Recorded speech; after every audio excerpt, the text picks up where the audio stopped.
All right, we're going to really get into limits in this section and start looking at what we mean by a limit and what notation we mean for a limit. So make sure as you watch this video that you have your guided notes in front of you, you've got a pencil out, and that your phone is most importantly put away. You need a calculator and that's it, but you do not need your phone, so make sure that is put away and turned off so you're not distracted. So let's take a look at this first example. It says consider the function, and the question is we want to know the behavior of the function as we get close to x equals 1. What is the function doing? Now here's a picture of what this graph looks like for this function. It almost looks like a parabola, except that there is a hole right here at x equals 1.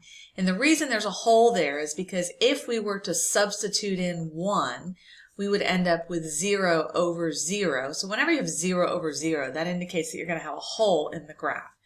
And so let's start by looking at a table of values to see what's happening. So at 1, we know that it's undefined. We know that there's going to be a hole there. That's what we were just talking about. To get the rest of these numbers, I'm going to use Desmos. So I'm going to go, and here's what Desmos looks like. I've got the graph put into Desmos, and I've got the function right here. There's the same function, and I have a table already set up. So I'm going to use the numbers that are on the worksheet or on the example, and it starts with 0.75. So we're going to approach from the left side here.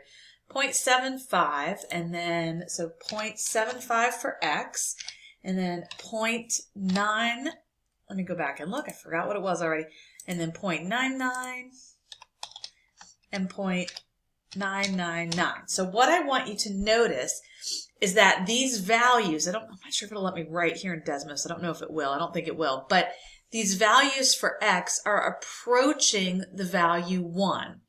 You start out at 0.75, 0.9, and then 0.99, and then 0.999. So we're getting really, really close to 1. So let me put those numbers into the table. We have 2.3125, and then we've got 2.71 for the next value,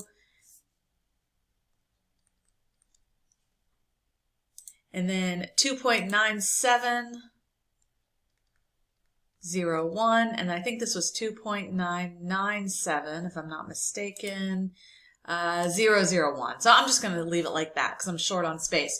So as these x values get closer and closer to 1 from the left side, hopefully you notice that these y values are approaching a specific number as well. And it looks to me like they're getting closer and closer to the number 3. That's the idea. So as x approaches 1, the y values are approaching 3. Now let's come at it from the other side. Let's have x approach 1 coming from the other side. And let's see what those numbers look like. See if they do the same thing. So on the other side, we've got 1.001, and then 1.01, and then 1.1, and then we've got 1.25. So there we go. So we've got 3.003. Let me fill these in. 3.003, and then 3.03, and then 3.31, and then this last number was 3.8. Okay, so same thing happens. As x approaches 1 from the other side, notice that these numbers are getting closer and closer in x values to 1. The y values do the same thing. They approach 3 as well. So we would call this a limit. So we would say, graphically, we would say as x is approaching 1 from both directions, the corresponding y values are approaching 3.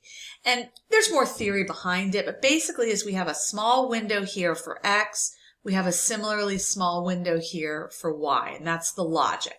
So this is called a limit. And the notation for a limit is given to you right below. And we would read this as the limit of f of x as x approaches c. And we would say that that limit is L. So in this example, we could write the limit of the function as x approached 1. That was the x value we were approaching. And that limit was 3. Let's look at the next example. Same type of problem. And I'm going to use Desmos to fill this in. So this time I went ahead and I put this function x over the square root of x plus 1 minus 1 into Desmos with these values. And let me show you what I've got here. Here's my table of values. If you want to go ahead and fill these in, but you've got 1.9949. I'm just going to round that and say 1.995 for that first value. 1.995. And then we've got 1.999. And then got more nines it looks like. Hopefully you see a pattern here with these y values. At 0, this is undefined, because if you were to substitute 0 in place of x, you would wind up with 0 over square root of 0 plus 1 and then minus 1, which would again give you 0 over 0. So there's going to be a hole in the graph at x equals 0. And then on the other side, we've got 2.0005. I think I got that number of zeros correct there. No, one more 0, but that's okay. And then we've got 2.0005 with one less 0. 0005, and then this one I think would be 2.005. Let's just double check. Yeah, if we round it, that's what we would get. So, all right, what's happening here? As x is approaching 0, so the x values are getting closer and closer to 0 from both the left and from the right. What's happening to the corresponding y values from both sides? They're approaching the value of 2, the y value of 2. And graphically, here's what's happening again. So as we limit ourselves to a small window for x in this little interval right in here, when x is around 0, the y values, corresponding y values, kind of stay within a window that's near 2, and that's the idea. So we would say the limit of the function x over square root of x plus 1 minus 1 as x approaches 0, that limit is 2, and that's what we would say. So we're using the table, and we can look at the graph to see that the limit there is 2. Let's do another example here. It says, for number 3, evaluate the limit of the function as x approaches 2. So I'm going to look at a graph for this, and this is a piecewise function. Whenever x is anything besides 2, we want to be the constant function y equals 1. So we're going to go through the y-axis at 1 up until we get to 2, and then if x happens to be 2, we're going to jump down to 0 and put a point right there, and then we pick back up at 1. So if I say, what is the limit for this function as x approaches 2? Well, notice from both sides that we are approaching from this side and from this side. The corresponding y value we're approaching is 1. It does not matter when you're talking about a limit about what happens at the actual value. So at 2, there might be a hole in the graph. They maybe redefined it down here. The value they've defined it to be is 0. So if I said, what is f of 2? You would tell me 0. But that has nothing to do with the limit. The limit is about what you approach from the left and the right. So it says, throughout this course, try to approach problems by applying one of these methods. So one way to do them is to do them graphically. And that's what we saw in that last example. We drew a graph and evaluated the limit that way. We could also do them numerically. And so numerically, what I mean by that is by using a table and looking at values in a table.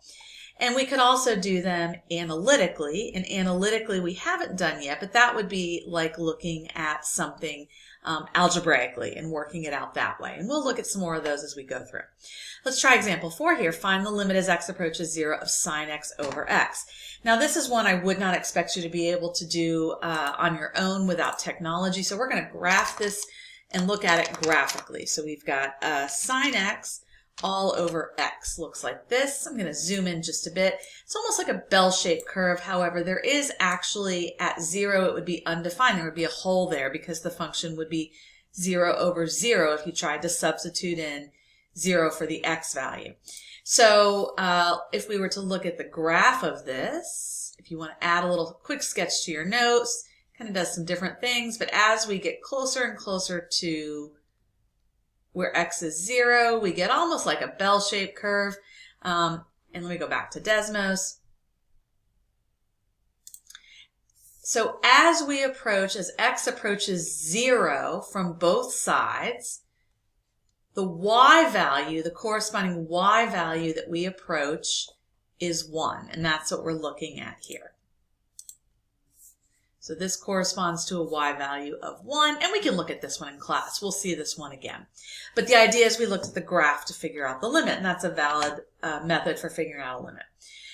The limit of the function, as I mentioned a minute ago, refers to the value that the function approaches, not the actual value. So that's why I said if there's a hole, so if I said to you in this example, what is sine of 0 over 0, you would tell me it's undefined, there's a hole there, right? But that does not affect the limit. The limit is what we approach. So in this example, notice that if I said to you, what is the limit as x approaches 2? 2 would be here. So there's a hole in the graph, but as we approach 2 from the left and from the right, as we approach the x value of 2, we also approach the corresponding y value of 2, even though there's a hole in the graph. Last little thing I want to mention is that limits are D&E, that means does not exist, in 3 cases. And so what are those 3 situations when limits don't exist? One is if they approach different values from the left side and the right side, from each side. And we'll look at examples of these in class, but I want you to go ahead and have them in your notes for now. If they approach different values from each side. The second is if they are infinite, so if they go off unbounded. And then the third is if the graph happens to oscillate, if there's no clear pattern, like they don't approach a single value, they just ping pong between 2 values, then the limit would not exist. And we'll have some examples of these where we'll look at each of these in class tomorrow.